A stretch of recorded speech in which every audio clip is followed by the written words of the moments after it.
Today, I got an interesting project for you.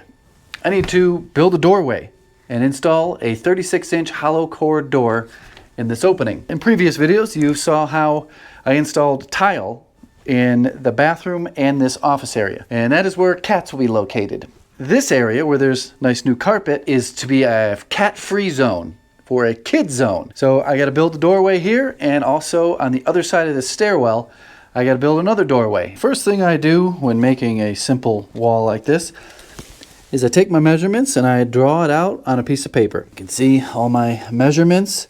I even have measurements that account for the thickness of the top and bottom plate. You don't want to get confused and measure from the floor to ceiling and cut your studs there. You got to subtract the top and bottom plate. Everything is cut, and now I'm gonna nail it together. All you ladies out there, I'm gonna need you to put your masks on and your safety shields down.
It's time to put the drywall on, and just wanted to point something out that some people might not be familiar with.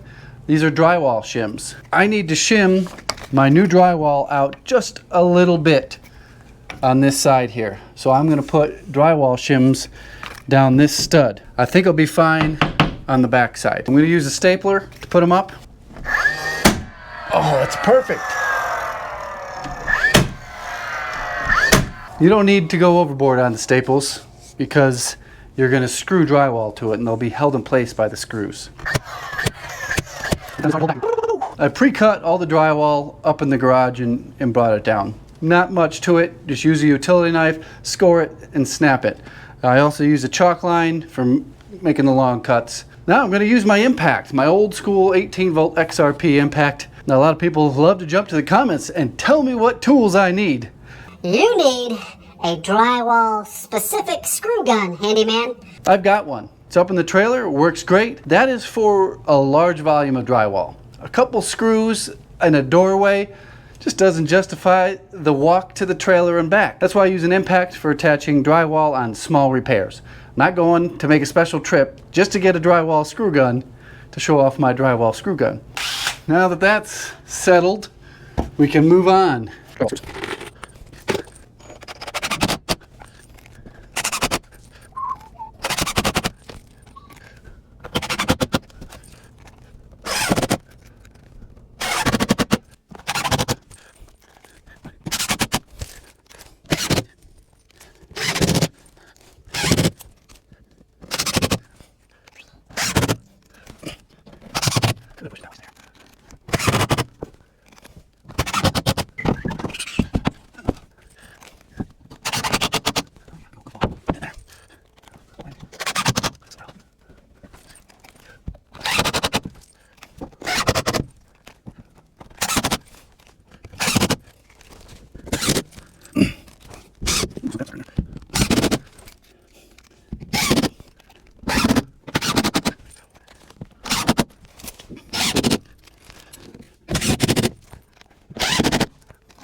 So I got the door loosely fit in there, and it's kind of racked this way.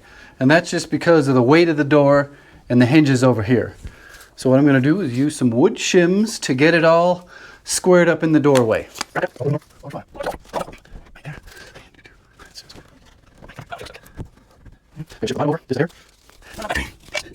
You always want to shoot the nail through the shims. I'm also going to screw a screw through the hinge. I'm going to remove one of the screws that it came with and replace it with a long one that goes into these studs.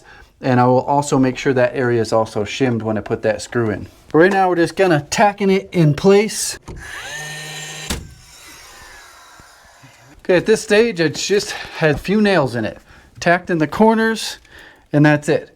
And what you want to do is close the door and check your gaps.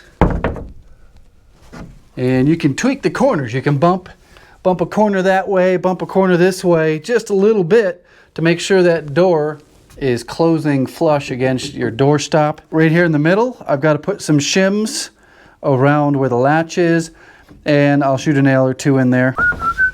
So that is too tight. Bring that over right about there, and I also got to bring the bottom over a little bit. Looks good. Looks proper.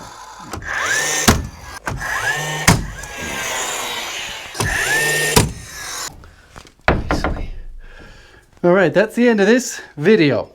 It's not the end of the project though. So you're gonna wanna hit the subscribe button and the bell so you know when the next video is. I've got to finish the drop ceiling, doing a little bit of modifications up there. I've got to blend this wall to this wall. Got to put the trim on, put the door knob in, and I also have to paint it. Thanks for watching. Goodbye.